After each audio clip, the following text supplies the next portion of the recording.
I'm Henry, and I've been married to my wife, Helen, for almost 12 years now. We have a comfortable life, no kids, and up until recently, I would have said things were fine between us. Not perfect, maybe, but that's marriage, right? You ride through the highs and the lows, and sometimes the passion takes a back seat to just keeping things together. Anyway, a few months back, Helen suggested we go on a vacation together, just the two of us. I thought it was a great idea. We hadn't taken a real break in years, and things had felt a bit stale. I figured, why not? Maybe a trip could bring back some of that old spark. I booked us a week in Hawaii, right on the beach, with the idea that we'd get to reconnect, relax, and enjoy some time alone together. So, we get to Hawaii, and things start off fine, maybe even better than I expected. The first day was full of easy, light moments. We checked into this nice little beach resort, got settled, and went straight for the sand. I remember thinking how beautiful she looked with her hair all messy from the breeze. Even took a picture of her as she laughed, looking out at the waves. For a second, it really felt like we were getting back to us. But the next day, things started to feel off. We were lounging by the pool when this tall, muscular guy walked by. He must have been in his late 20s, maybe early 30s, and, not gonna lie, the guy looked like he'd walked straight out of a fitness magazine. As he walked past us, he gave Helen a quick look up and down and then grinned. He actually had the nerve to say, "Gotta say, you've got quite the figure." I felt a stab of irritation but laughed it off because who does that? Helen looked flattered, almost too flattered, and let out this little laugh that was, honestly, kind of embarrassing. It wasn't just her laugh, though. It was the way she looked at him, her eyes lingering just a little longer than usual. It felt like she enjoyed the attention, a lot more than she should. I tried to brush it off. I mean, we were on vacation, right? Everyone's just a bit more relaxed, more open, I told myself.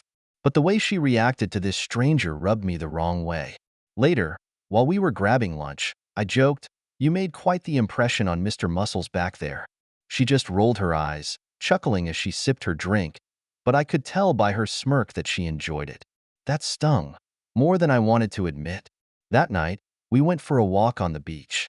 The moon was out, casting everything in this soft, silvery light, and the waves were crashing quietly along the shore.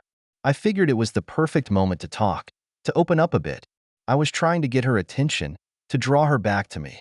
But as we walked, guess who we ran into? Mr. Muscles himself, standing a little way down the beach. I saw Helen glance over at him, and something about the way her eyes lingered made my stomach twist. The worst part? When he saw her, he raised his hand in this casual little wave, and she waved back. It wasn't some innocent, friendly greeting. It felt like there was more to it. And maybe it was just paranoia creeping in, but that one moment felt like a warning, a red flag waving right in my face. I tried to brush it off as we continued our walk, but something inside me felt unsettled. I couldn't shake the feeling that this vacation was about to take a turn I'd never see coming. The next day, I tried to shake off the unease that had crept in the night before. After all, we were here to relax, reconnect, and just enjoy being together. So, I put on my best smile and suggested we go out for breakfast at this little beachside cafe everyone had been raving about. Helen seemed excited, though I noticed she kept checking her phone, which was unusual. Usually, she's the one telling me to unplug and just enjoy the moment. After breakfast, we decided to hit the beach. I set up our towels, and we spent some time swimming and lounging around. The sun was bright, and the water was warm. For a little while, I started to feel like things were okay, like maybe I'd imagined all the tension from the night before. But then, as I was lying there soaking up the sun, I noticed Helen was constantly glancing around, like she was looking for someone. And then, of course, Mr. Muscles shows up again. He was further down the beach, doing some sort of workout, push-ups in the sand, running back and forth by the waterline, making sure everyone noticed him, I guess.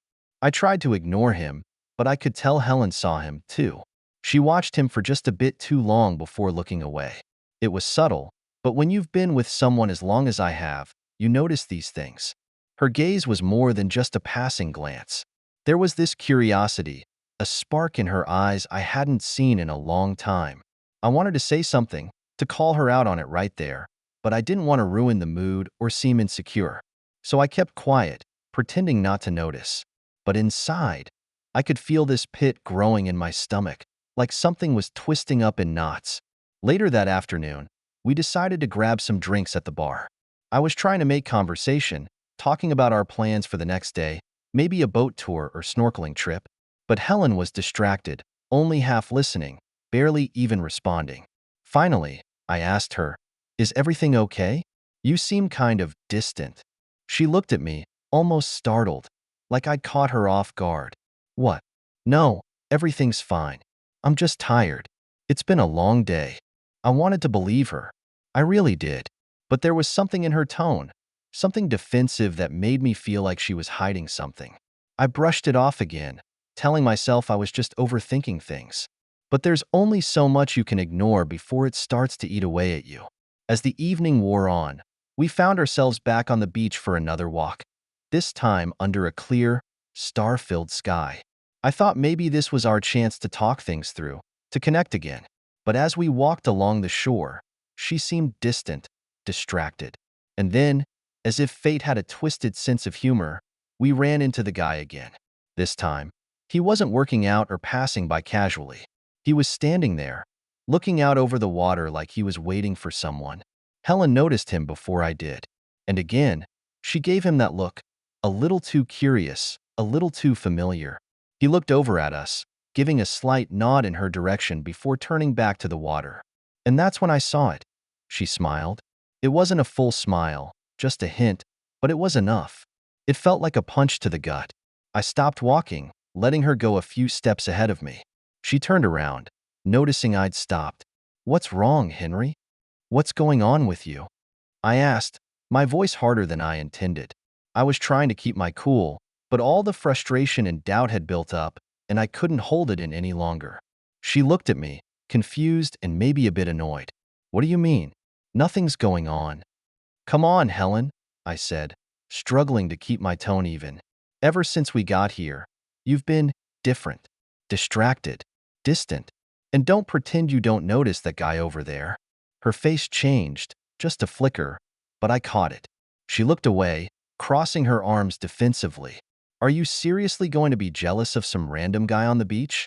Grow up, Henry." I took a deep breath, trying to hold back my anger. "It's not about jealousy. It's about respect. You're my wife, Helen. I shouldn't have to feel like I'm competing with some stranger for your attention." She rolled her eyes, brushing past me. "You're being ridiculous. I'm just here to enjoy the beach, like any normal person." At that moment, I didn't know what else to say. I wanted to believe her, to trust that maybe I was overreacting. But the way she dismissed me, brushed me off, only made the knot in my stomach grow tighter. I felt like I was losing my grip on something I'd held onto for so long, and I had no idea what to do about it. The next day, I tried to set aside my suspicions. I told myself I was just being paranoid, that maybe I'd misread everything. After all, we were here to reconnect, right? So I did my best to play it cool. I suggested we go snorkeling, try out some local restaurants, anything to get us back to the way things were. But Helen just seemed distant, like her mind was somewhere else entirely. She was physically there, sure, but it was like the real Helen had already checked out. That afternoon, we headed back to the beach. I set up our towels, trying to relax, even tried cracking a few jokes. But while I was looking out at the waves, I noticed she wasn't even listening. Instead, her eyes were scanning the beach, like she was looking for someone. And when she spotted him, Mr. Muscles from the day before, her face lit up in a way I hadn't seen in a long time. The guy was further down the beach, going for a run, shirt off, sun glinting off his overly tan muscles. I felt a prick of irritation, but tried to ignore it. I'd spent enough time feeling jealous over someone who was probably just a passing stranger, I told myself. But when he looked over and noticed her watching, he flashed her this smug little grin, like he knew exactly what he was doing. I took a deep breath, deciding to address it head-on. "So, you seem to be enjoying the view," I said, trying to keep my tone casual. Helen looked at me, feigning innocence, but there was a smirk at the corner of her mouth. "Oh, please, don't tell me you're jealous of some guy on the beach." "Jealous? No," I replied, trying to keep my frustration in check. But I didn't exactly sign up for a third wheel on this vacation either. She just laughed, like I'd said something absurd. Relax, Henry. You're reading way too much into it. I forced a smile, but I couldn't shake the uneasy feeling. Something was wrong here, really wrong. And her flippant response just made it worse. Later that evening, we went to a luau organized by the resort. I thought maybe the lively atmosphere would help break the tension between us, so I did my best to relax, to enjoy the night. But even then, I could feel her drifting away. And then, in the middle of the crowd, I saw him again. He'd come to the luau with his friends, and the moment he walked in, Helen's attention was on him. She kept glancing his way, laughing a little too loud, like she was trying to make herself known. And I didn't have to wonder if he noticed. He kept stealing glances back, like they shared some private joke. I finally leaned in and said, "Are you really going to spend the whole night watching him?" She gave me a sharp look, annoyance flashing in her eyes. "What's your problem, Henry? We're just here to have a good time, and you're making it weird." "Maybe I wouldn't have to if you'd remember who you're here with," I replied, trying to keep my voice steady. "I mean, you can't stop looking at him." She sighed, clearly irritated, then got up abruptly. "I need some air. I'll be back in a minute." I watched her walk away, feeling more alone than I ever had. I tried to tell myself I was overreacting, that maybe it was just an innocent crush, a moment of flattery. But as I sat there, staring at the empty seat next to me, I couldn't shake the sick feeling in my gut. Something was going on, something I hadn't wanted to admit. After a while, I got up and started walking toward the beach. I needed to clear my head, to make sense of what was happening between us. But as I wandered down the shore, I saw them, Helen and Mr. Muscles, standing just a little too close for comfort, half hidden in the shadows. My heart started pounding as I watched them talking, laughing, looking at each other like they were the only two people in the world. And then, before I could even process it, he leaned in, and she let him. Their lips met in a kiss that was anything but innocent. It was real, and it shattered whatever hope I'd been clinging to. I felt frozen, rooted to the spot as my worst fears came to life right in front of me. My mind was racing, but my body wouldn't move. Everything I'd felt, every doubt, every suspicion, it was all true. And now, there was no going back. I don't remember how I made it back to the room. My legs moved on autopilot. My mind too numb to process anything but that image of Helen and that guy together on the beach. I felt like I'd just been punched in the gut. Every breath was heavy, raw, and laced with disbelief. When I got to the suite, I paused outside the door, gathering whatever scraps of composure I had left. I had no idea what I was going to say, but I knew I needed answers. I needed her to tell me why she'd just torn our life apart for a fling with some stranger. I opened the door, and there she was, standing by the balcony with that same relaxed expression, as if nothing had happened. She turned when she heard me come in, and for a brief moment, I thought I saw a flicker of guilt on her face. But it vanished just as quickly, replaced by that same cool, indifferent look. "Oh, you're back," she said, her tone casual. "Did you get tired of the luau?" I closed the door behind me, feeling my hands clench at my sides. "I left because I saw you, Helen. I saw you on the beach with him." Her face went pale for a second, but then she quickly composed herself, crossing her arms and giving me this look like I was the one out of line. "What are you talking about?" I let out a bitter laugh. "Don't play dumb, Helen. I saw you two together. I saw you kissing him." She let out an exasperated sigh, rolling her eyes. "Oh, for God's sake, Henry. It was just a kiss. It didn't mean anything. You're seriously going to make a big deal out of this?" "A big deal?" I repeated, my voice trembling with barely contained anger. "You're my wife, Helen. We're supposed to be here to reconnect, to fix whatever's been broken between us. And instead, you're sneaking off to kiss some guy you just met?" She shook her head, almost laughing, like I was the unreasonable one here. "Henry, you're being ridiculous. It was a moment, that's all. Maybe if you'd actually paid attention to me for once, this wouldn't have happened." Her words hit me like a slap in the face. I took a deep breath, struggling to keep my voice calm. "So, let me get this straight. You're blaming me?" You think I'm responsible for you kissing another man? She shrugged, looking away with a cold, dismissive expression. I don't know, Henry.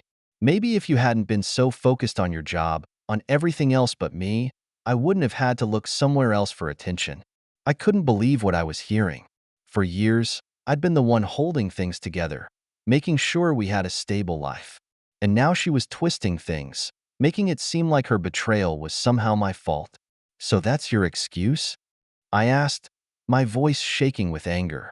Because I work hard, because I care about providing for us, that gives you a free pass to cheat? Her eyes flashed with annoyance. Maybe I wanted more than just a provider, Henry. Maybe I wanted someone who actually notices me, who makes me feel alive. The words hit hard.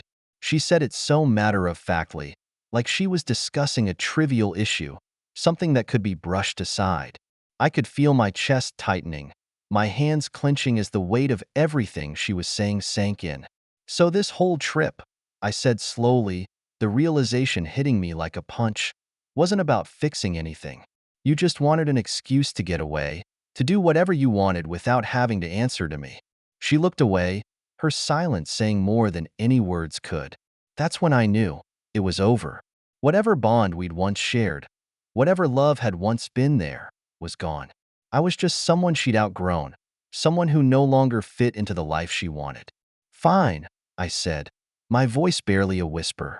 If that's how you feel, then I won't stand in your way. Do whatever you want. She looked back at me, surprised, maybe even a little guilty.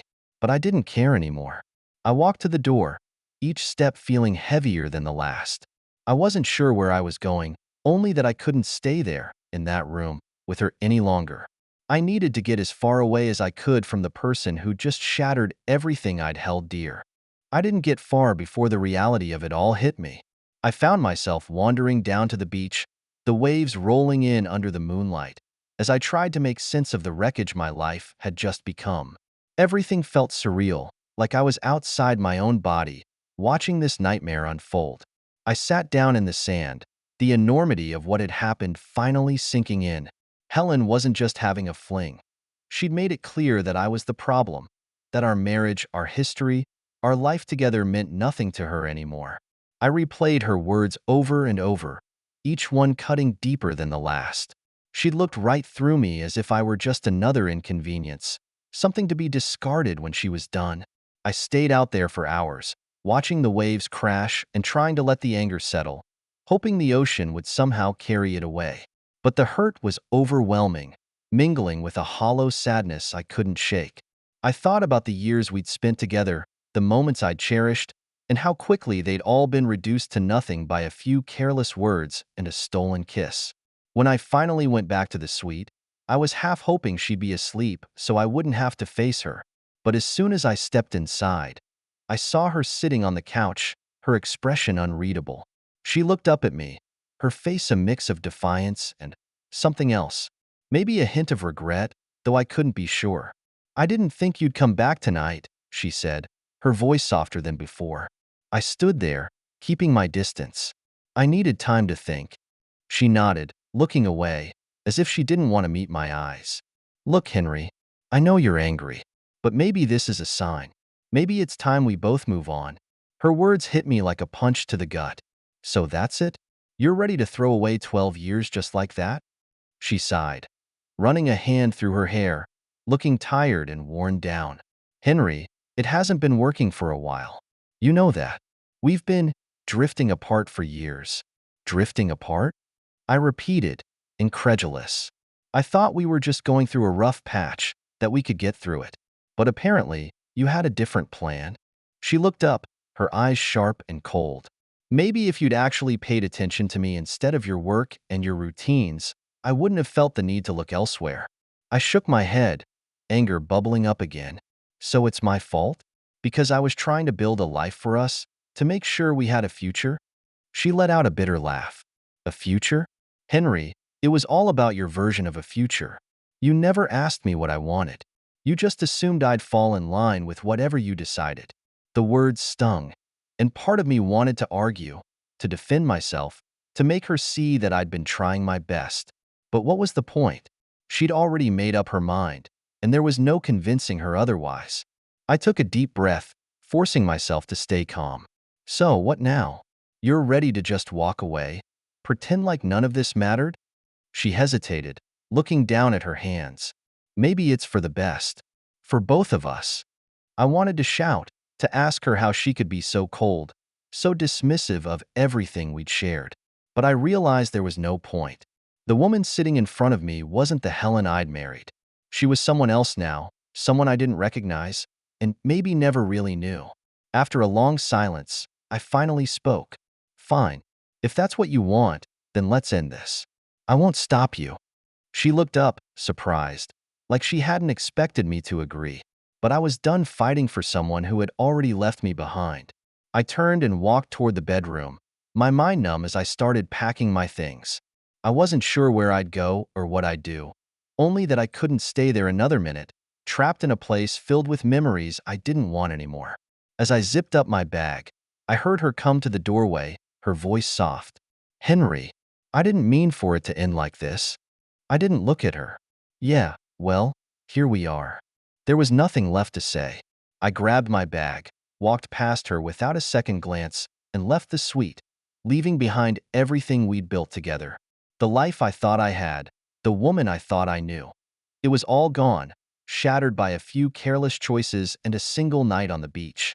I left the suite without looking back. My mind was reeling, and the only thing I could think of was getting as far away from her as possible. The hotel lobby was empty, the silence almost deafening, and I felt a strange numbness setting in as I walked through the doors into the warm Hawaiian night. I checked into another room, as far from Helen's as I could manage. The suite was small, just a basic room with a bed and a view of the parking lot. Not the luxury beachside view we'd planned on enjoying together.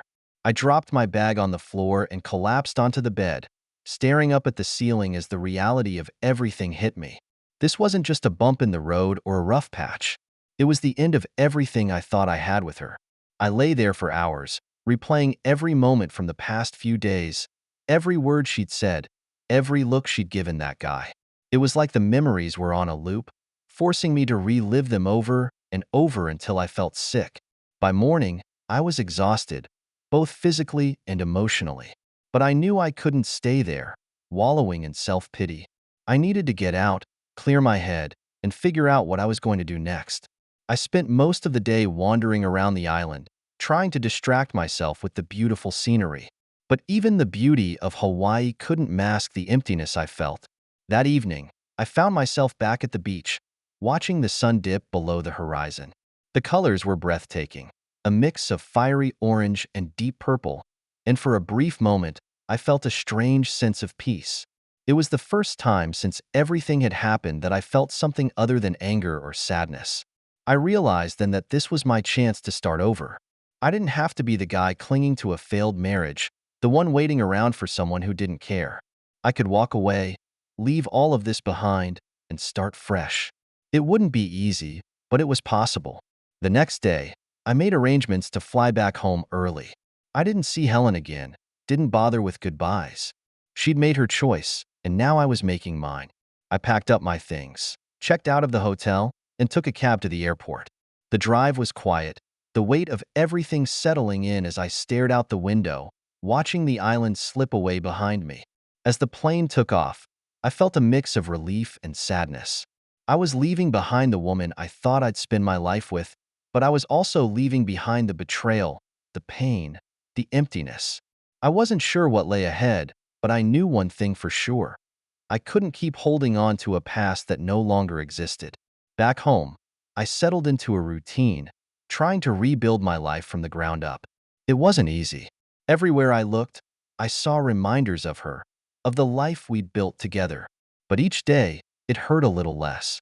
I focused on my work, reconnected with old friends, and even started going to the gym, something I'd neglected for years.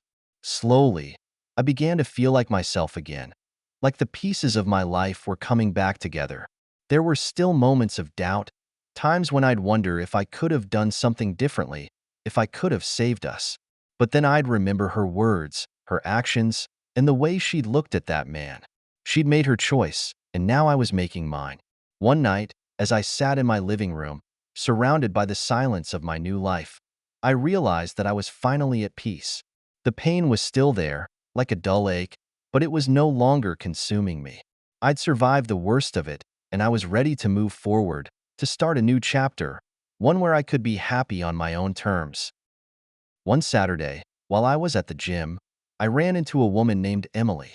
She was in one of the fitness classes I'd started attending, and we'd exchanged a few casual words here and there, just the usual gym small talk. But this time, we ended up grabbing a coffee afterward. She was smart, funny, and straightforward. Everything I hadn't realized.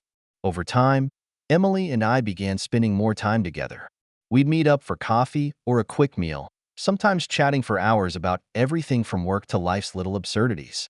It was refreshing, easy, and for the first time in what felt like forever, I found myself actually looking forward to something, instead of dreading what might go wrong. She wasn't Helen, and that was the point. She was something entirely new, a breath of fresh air in the middle of my emotional storm. One night, after we'd been seeing each other for a few weeks, she asked me about my past, about why I was single. I told her about Helen, about the trip to Hawaii and the way things had unraveled. I didn't go into all the details, just the main parts, enough for her to you. Emily listened quietly, nodding along, her eyes full of empathy.